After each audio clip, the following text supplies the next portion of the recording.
A esta hora de la mañana recibimos en TPA Noticias Matinal a Dani Moya y Virginia Carracedo. Son investigadores, uno de la Universidad de Castilla-La Mancha y la otra de la Universidad de Cantabria, de gestión forestal. A los dos, Dani y Virginia, bienvenidos. ¿Qué tal? Hola, buenos días. Bueno, vamos a hablar con ustedes porque están participando en este congreso que hay en Gijón, de Congreso Nacional sobre bosques, o Congreso Forestal, ¿no? Congreso Forestal Nacional, 9º Congreso Forestal Nacional. Sí, lo hablábamos ayer aquí en directo. Bueno, Dani es de Castilla-La Mancha, de Cantabria. Vamos a hablar de incendios forestales. Virginia a lo mejor nos puede ofrecer una visión más cercana a la de Asturias y Dani a la del centro peninsular, ¿no? Sí. Porque mi pregunta en general es, para cualquiera de los dos o los dos, si han evolucionado los incendios en los últimos años, ¿hay constancia de ello y a qué se puede deber? Bueno, si hablamos desde el punto de vista de la estadística, y yo me centro un poco más en los incendios aquí del ámbito norte, lo que se ve es que cada vez tenemos más incendios, cada vez se quema más superficie, desde que hay datos, tenemos datos desde los finales de los años 60. También podemos observar que el tamaño medio cada vez es mayor. Cada vez tenemos más grandes incendios de más de 100 hectáreas, y esto está muy vinculado a los cambios que ha habido en el territorio, sobre todo desde mediados del siglo pasado, cuando la gente que vivía en el campo se fue a los entornos urbanos y dejaron de realizarse los aprovechamientos tradicionales en el medio rural. Eso ha supuesto que se incremente de manera importante la superficie forestal.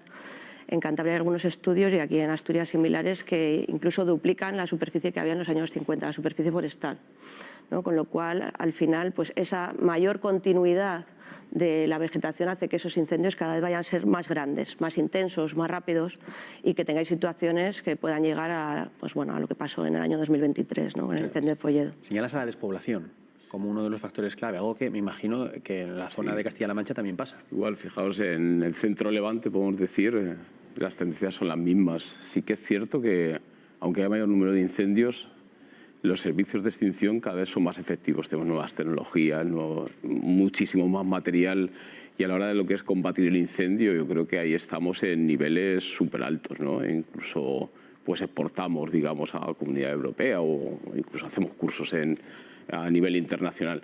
Sí que es cierto que se agrava con el cambio climático, con infraexplotación de toda esta biomasa. Al final tenemos un montón de biomasa que está disponible para quemarse, y cuando se quema de distinta manera, vamos a decirlo así, ¿no? Esta es la historia.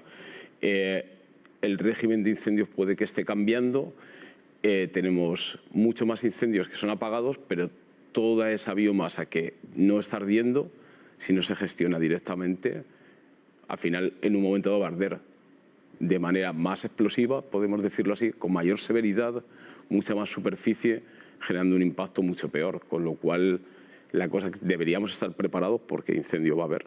Esta la tenemos, ya lo podemos decir, igual que va a haber nuevas riadas, que va a haber nuevos movimientos de suelos, va a haber incendios, con lo cual deberíamos concienciarnos y estar preparados para ellos.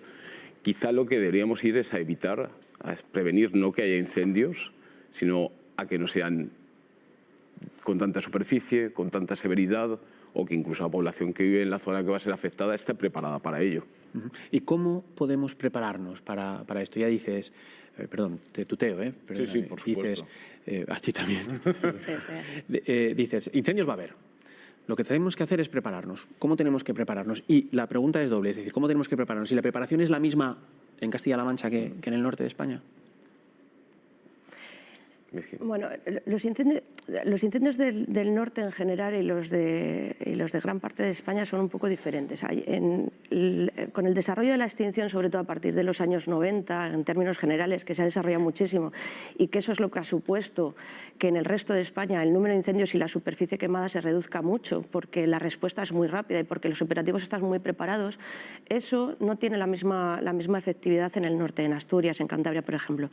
Allí cada vez tienen menos incendios, lo que pasa es que cuando tienen incendios cada vez son más grandes, incendios más catastróficos. Todos recordaremos los incendios de La Culebra, los incendios de Curel, o incluso en Portugal, ¿no? En Pedro Grau u otros similares. En el norte lo que tenemos son todavía muchos incendios, cada vez más incendios.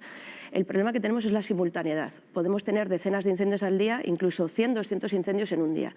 Y eso no hay ningún operativo de extinción que lo soporte. Es imposible apagar todos esos incendios, igual que es imposible apagar un incendio de las características como los que estamos viendo en los últimos años. Pensemos en el incendio que vosotros habéis tenido en el 23 de Folledo, ¿no?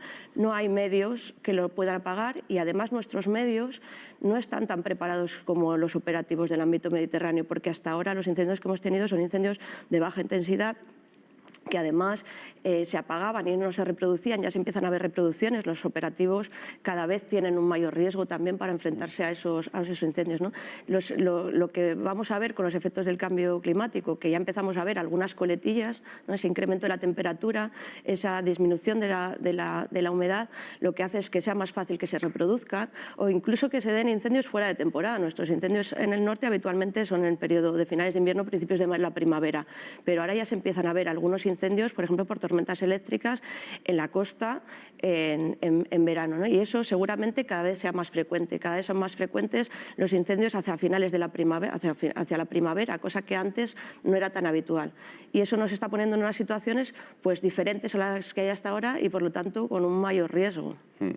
Fijaos que también es importante incidir en la planificación, ¿no? Estamos hablando de gestión forestal, de gestión del territorio, muchas veces incluso de gestión adaptativa a nuevas condiciones a las que nos estamos enfrentando porque aparecen nuevas debido a esto, ¿no? A todas estas condiciones que estamos hablando. Ahora mismo estamos, como decías, en el Congreso Forestal y es que nosotros estamos en la mesa de incendios, vamos por mesas temáticas y yo estoy viendo una tendencia, ¿no? Ya la conocía, pero se ve aquí porque nos juntamos los investigadores del ámbito forestal y en concreto en gestión de incendios. Y incidimos mucho en la preventiva, ¿no? Siempre, como vemos el incendio, las llamas y hay que hacer un esfuerzo en ese combate, por supuesto. Yo trabajo mucho en restauración porque, claro, una vez que pasa el incendio, ahí hay que hacer algo también, ¿no? Pero sobre todo estamos viendo que en la preventiva, y la preventiva por dos líneas, yo creo incluso. Una tecnológica donde estamos implementando un montón de innovación, de nuevas tecnologías, sensores remotos, drones, inteligencia artificial, para intentar generar mapas que nos zonifiquen cómo podemos prepararnos, ¿no? Esta idea, decías, ¿cómo podemos prepararnos? Haciendo zonas estratégicas de gestión, donde, claro, el trabajo viene muchos años antes. Sabemos que una zona tiene alto riesgo, que además hay población, ¿no? Las características de la vegetación o los ecosistemas son especiales porque sea un espacio natural protegido, tenga alguna característica de bioeconomía forestal interesante. Entonces, los medios, que no son muchos, los medios económicos, que no son muchos, deben estar invertidos en esa dirección, con lo cual estamos preparados con una zonificación. Los técnicos de administración, incluso los propietarios, conocen qué zonas son más propensas, donde podría haber más severidad de quemado, qué se podría hacer y qué no, y se actúa antes. Incluso estamos viendo bastante incidencia en un tema que incluso puede ser controvertido, que es el uso del fuego, ya que por un lado puede dar la impresión de que estamos prohibiendo o que estamos gestionando pues ese uso, ¿no? Para gestión de terreno de ganaderos, agricultores, etcétera, cuando desde los propios científicos le estamos sugiriendo a la Administración que tome medidas haciendo quemas prescritas. Pues la idea sería regular ese régimen de incendios, aplicándolo controlada, planificada y de una manera estructural. ¿Y notan predisposición por parte de las administraciones, que al fin y al cabo son los que tienen que mover ficha? ¿Las administraciones están por ello? Hay muchos niveles de administración, esto también, claro. Nosotros tratamos directamente, incluso participan en el Congreso, sí, como estamos aquí por este caso, participan directamente en el Congreso, con lo cual los técnicos se están formando, están participando, incluso están desarrollando, están haciendo innovación, están desarrollando conocimiento científico, con lo cual juegan un papel importante y obviamente es así. Llegados a alto nivel hay que hacer políticas y bueno, pues intentamos también, ahí tenemos también nuestro trabajo que hacer, ¿no? En hacer llegar a la sociedad, hacer llegar a quienes generan esas políticas cuáles serían las maneras de hacer lo correcto, de ir por el buen camino, que no siempre son fáciles porque muchas veces chocan, ¿no? Puede haber incluso intereses contrapuestos entre la idea que se propone el conocimiento científico con otras realidades económicas, turísticas, conservacionistas, etcétera. Sí, la gestión de los incendios ha estado muy vinculada a la extinción y desde el punto de vista de la administración es mucho más fácil desarrollar la extinción.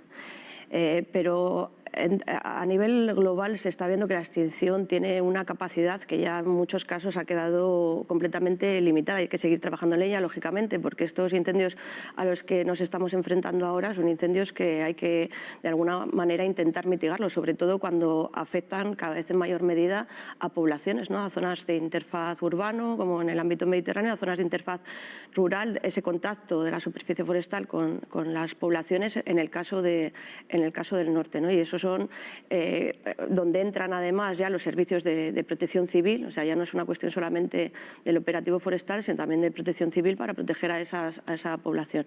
Esto está suponiendo que desde la comunidad de incendios haya una llamada, o lleve unos años intentándose hacer una llamada a las administraciones para que reaccionen y se centren más en el ámbito de la prevención, ¿no?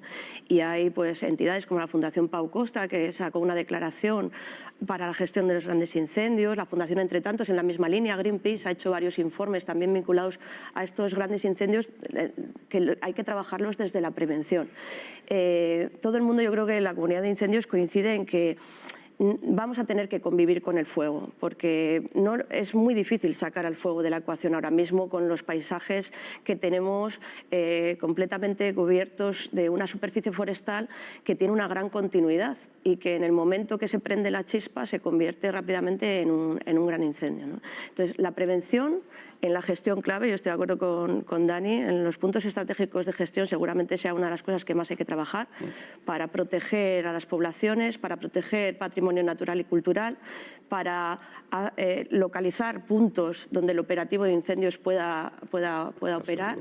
Y también en el ámbito nuestro, por ejemplo, donde gran parte de los incendios tienen causa intencionada o son desconocidos, un 30% de los incendios en nuestro ámbito no tienen causa conocida, lo que hace falta es trabajar también la investigación de causas. La investigación de causas, pero llegar a la motivación final, ¿no? Normalmente se trabaja, bueno, son incendios intencionados y se vinculan a distintas cosas, pero ¿qué es lo que motiva que se sigan provocando incendios de forma intencionada, a pesar de que hay normativas que regulan el que se pueda realizar una quema de manera regulada? Llevamos 40 años, en 40 años los incendios se incrementan, la superficie se incrementa y tenemos que hacer autocrítica desde las administraciones, desde todas las escalas, porque algo estaremos haciendo mal. O sea, cuando no hemos conseguido disminuir ni el número de la superficie es que algo no estamos haciendo bien y por lo tanto hay que darle una vuelta. Sí, entiendo que habrá que implicar a toda la sociedad, ¿no?, en la prevención. Claro. Y no sé si a través de programas de educación, iba a decir en las zonas rurales, allí donde arde el monte, ¿no?, pero también en las ciudades, porque muchas veces vamos a visitar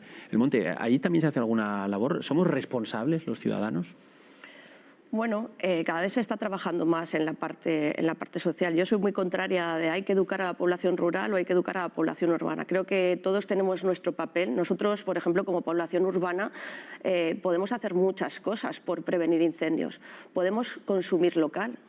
Y cuando consumimos local estamos generando que la gente se mantenga en el territorio y esa gente que se mantiene en el territorio está gestionando el territorio y está creando puntos donde es probable, porque haya una zona con agricultura, porque hay una plantación bien gestionada, estamos generando espacios donde el fuego o estos fuegos que nos vienen ahora se pueden parar, ¿no? Hay que trabajar con todo el mundo. Ahora precisamente estos días estamos desarrollando unas acciones participativas, mañana lo haremos en Somiedo y pasado en Villablino, en un proyecto con la Fundación Oso Pardo, en lo que precisamente lo que vamos a recabar son propuestas desde el territorio, ¿no?, en relación a estos incendios que nos vienen. Claro, es que es importante no solo dar a la población, sino también recibir, ¿no? Quienes residen allí o quienes van a visitar la zona también tendrán algo que decir, con lo cual los procesos participativos me parecen súper básicos. no solo para la prevención, que obviamente con todo lo que ha hecho Virginia se consigue, tendríamos una parte ya hecha, sino con esa resiliencia, ¿no? Muchas veces hablamos de resiliencia, que es, o la vulnerabilidad, cuánto nos va a afectar si hubiese aquí el incendio, cómo estamos de preparados, pero es que incluso psicológicamente, incluso no estamos, muchas veces vemos un incendio, no es lo mismo verlo en la tele que te afecte a tu zona, que veas ese paisaje que ha sido calcinado, que ha desaparecido. Entonces tenemos que tener esa resiliencia social, vamos a decirlo, no solo estar preparados para evitar o reducir el riesgo de que pase, sino que cuando pase tenemos que conocer las consecuencias, cómo nos va a afectar, qué pasará y ser capaces de volver a que todo siga, aunque se haya quemado tu zona, claro. Una última pregunta, quizás más dirigida a Virginia. ¿Podemos esperar? Bueno, no sé si la pregunta sería, la duda es, no si va a haber un gran incendio otra vez en Asturias, sino cuándo, ¿no? Porque tenemos que esperarlo sí o sí. Más pronto que tarde. En Asturias y en general en todo el norte, que no estamos habituados a los incendios como el que ha habido en 2023 y muchas veces se nos olvidan. Y hay que trabajar con ellos. En el incendio de Folledo, que habéis tenido un incendio de 10.000 hectáreas, que de una gran continuidad, hay que replantearse esa gestión que se hace de las plantaciones forestales en zonas donde hay población. Hay que hacer que esa continuidad que tengan se rompa. Cuando se piensa en la restauración de un monte quemado, pues a veces habrá que hacer algo, a veces igual hay que dejar que el monte se regenere. Si vamos a poner nuevas plantaciones, habrá que hacer plantaciones con discontinuidad, que tengan una distancia a las zonas urbanas. A esa población hay que prepararla.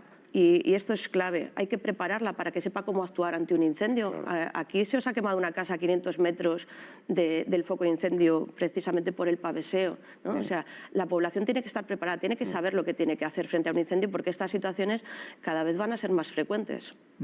Pues a los dos, muchas gracias, Dani Moya y Virginia Carracedo, investigadores de Castilla-La Mancha y de Cantabria de Gestión Forestal, que participan en ese Congreso Nacional Forestal que se está desarrollando en Gijón. Gracias a los dos por haber venido y hablarnos de todo esto, y tomamos buena nota. A ver si nos podemos aplicar y lo retrasamos lo máximo posible, ese incendio. Muchas gracias a ti por Muchas gracias.